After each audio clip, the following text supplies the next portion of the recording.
Hello friends, आजच्या व्हिडिओमध्ये history of नॉवेलच्या शेवटच्या म्हणजेच तिसऱ्या भागात तुमचे स्वागत आहे. आपण आज या भागात टाइप्स ऑफ नॉवेल अभ्यासणार आहोत.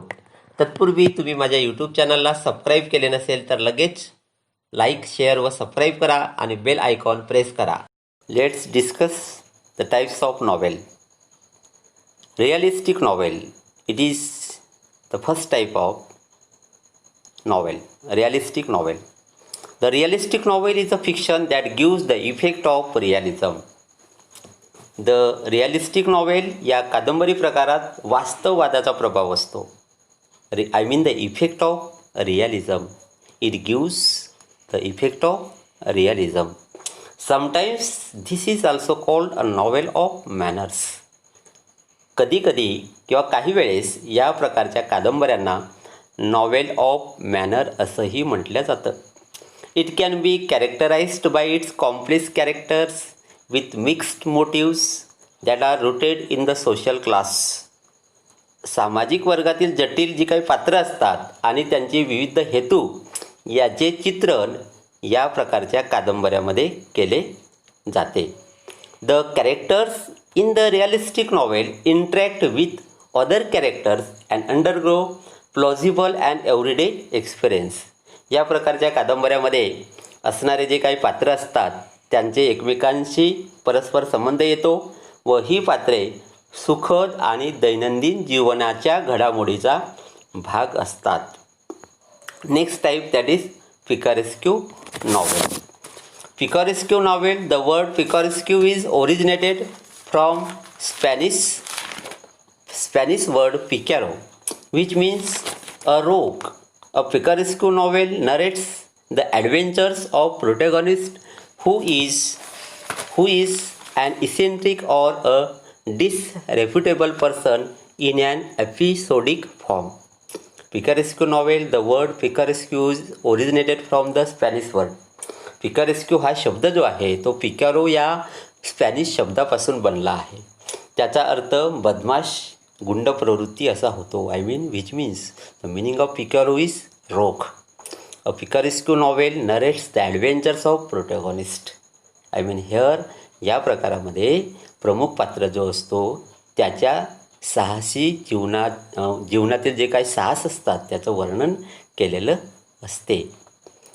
यामध्ये तो विचित्र मनोप्रवृत्तीचा किंवा गुंड प्रवृत्तीचा खूप प्रसिद्ध व्यक्ती असतो. या प्रकारातील कादंबऱ्या भागाभागात विभागलेल्या असतात. This kinds of novels are divided in an episodic form. Next that is historical novel. Historical novel it is a historical novel is a novel. It is a novel set in a period earlier than that of the writing. या प्रकारच्या लेखनात म्हणजेच या कथालेखनाच्या पूर्वीच्या कालखंडात घडलेल्या घडामोडींवर आधारित असणाऱ्या कादंबरीस ऐतिहासिक कादंबरी म्हणतात. here a historical novel is a novel set in a period earlier than that of the writing. Then epistolary novel. The word epistolary derives from the Latin word epistola. Epistolary हा लॅटिन शब्द एपिस्टोला या Latin शब्दापासून बनला आहे. Which means a letter. The meaning of it a letter. आणि याचाच अर्थ काय होतो तर पत्र असा अर्थ होतो. The epistolary novel is that in which the writer presents the narrative through a series of correspondence or other documents. या प्रकारामध्ये या कादंबरीमध्ये लेखक पत्रव्यवहार व इतर दस्तऐवजांच्या मालिकेद्वारे कथा लिहितात. दस्तऐवज आणि इतर काही जे दस्तऐवज आणि मालिका त्याचे ज्या मालिका ज्या असतात त्याच्याद्वारे ते कथा लिहितात. Next which means a letter. The epistolary novel is that which the writer presents the narrative through the series or correspondence or other documents. Although letters are the most common basis for epistolary novel. आणि यामध्ये असं सांगितलेलं आहे की पत्रलेखन हे कादंबरीचा एक सामान्य आधार आहे. Then here diary entries are the also popular forms of this type. आणि या प्रकारामध्ये डायरी नोंद हा एक लोकप्रिय प्रकार आहे. Next, Gothic novel. The novel that include terror, mystery, horror, thriller, supernatural doom, death और डिके और haunted building are called Gothic novel. You know here Gothic novel means की ज्या कादंबरीमध्ये दहशत, टेरर, देन भय, मिस्ट्री, चित्तवेधकता, हॉरर, अद्भुतता, thriller, विनाश, supernatural, doom, death, decay, haunted buildings, म्हणजेच यामध्ये की ज्या भूताने झपाटलेल्या वास्तू, असे अनेक विषय असतात आणि यालाच त्यांनी गॉथिक नॉवेल असं म्हटलेलं आहे. Next, autobiographical novel. I mean, it is one of the types of novel which is very famous. The autobiographical novel is the novel based on the life of author. I mean, all we know it is based on the life of author. लेखकांच्या जीवनातील घडामोडीवर आधारित असणाऱ्या कथानकास autobiographical novel म्हणतात, हे आपल्याला सगळ्यांना माहीत आहे. However, the author changes the place and names of the character or even may changes or avoid certain details of his life. एखाद्या वेळेस लेखक कथेचे ठिकाण बदलू शकतात, पात्रांची नावे बदलू शकतात, जीवनातील काही घटना पण बदलू शकतात आणि टाळू पण शकतात. Here you know it may or may not be in the first person narration. आणि त्यामध्ये हे सुद्धा सांगितलेलं आहे की या प्रकारातील कादंबऱ्या ज्या असतात त्या प्रत्यक्ष लेखकाने केलेले कथनही असू शकते किंवा नसू पण शकते. Next, allegorical novel. Allegorical novel that is a story bears more than one level of meaning. म्हणजे या प्रकारात येणारी कादंबरी ही अशी कथा असते की ज्यामध्ये कथेतून एकापेक्षा अधिक प्रकारचे अर्थ निघू शकतात. I mean you know here bears more than one level of meaning. The surface meaning of such novel is different. I mean here you know the surface meaning of such novel is different. म्हणजे ज्या कथा वरवर दिसणारा अर्थ वेगळा आणि प्रतिकात्मक अर्थ वेगळा. I mean here different from the symbolic meaning. Symbolic meaning of it. I mean प्रतिकात्मक अर्थ हा वेगळा असू शकतो. The symbolic meaning of an allegory may be political, religious, historical or philosophical.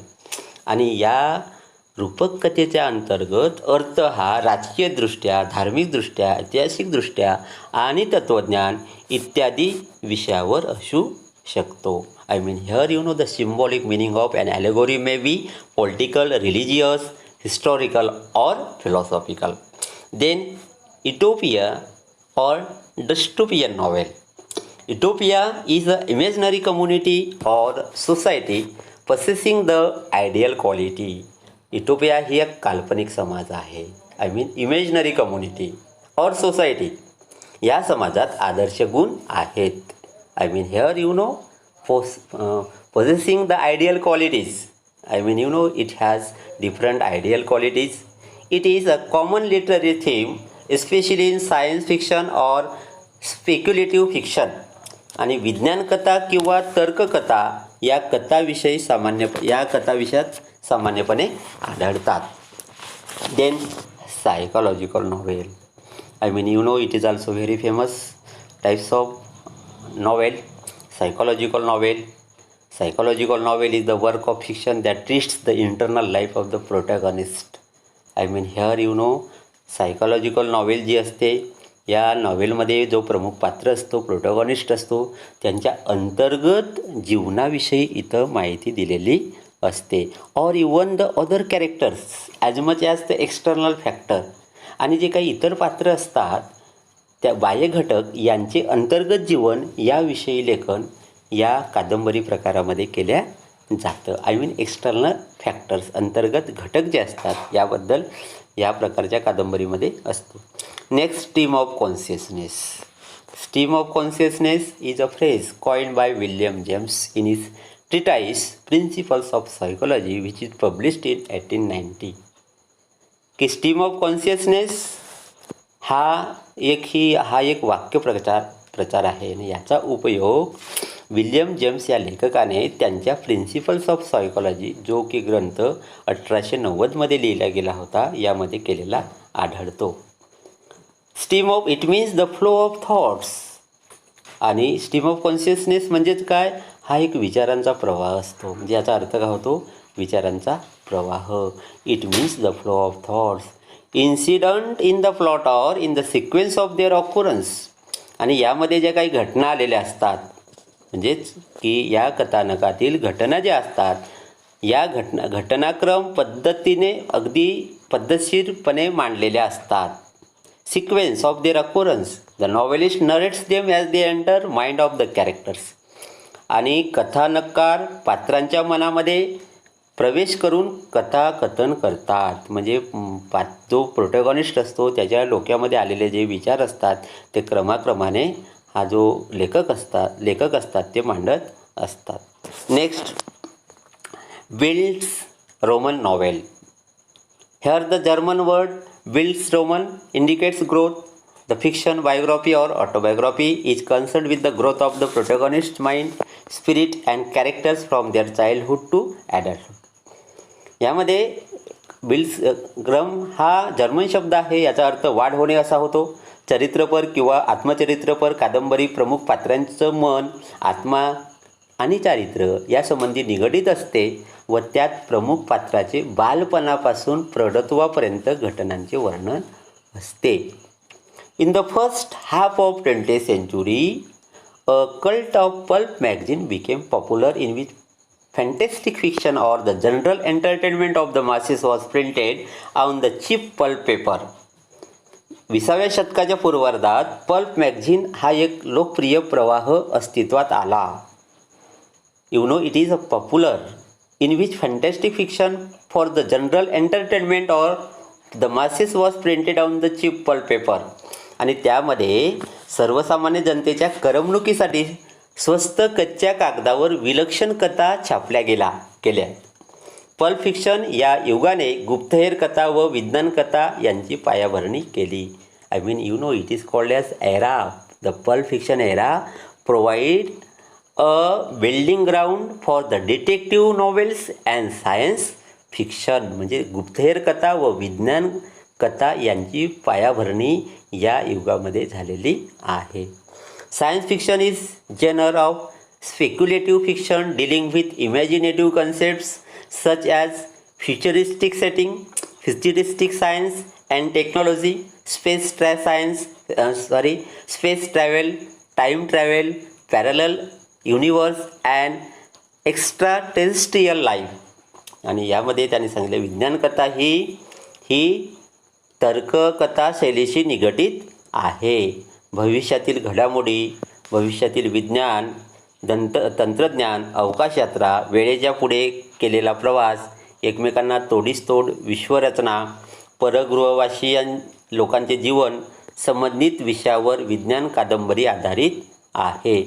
शास्त्रीय आणि इतर नाविन्यपूर्ण शोध यांच्या भयंकर परिणामांचा शोध या कादंबरी प्रकारात केला जातो. here science fiction often explores the potential consequence of scientific and other innovations.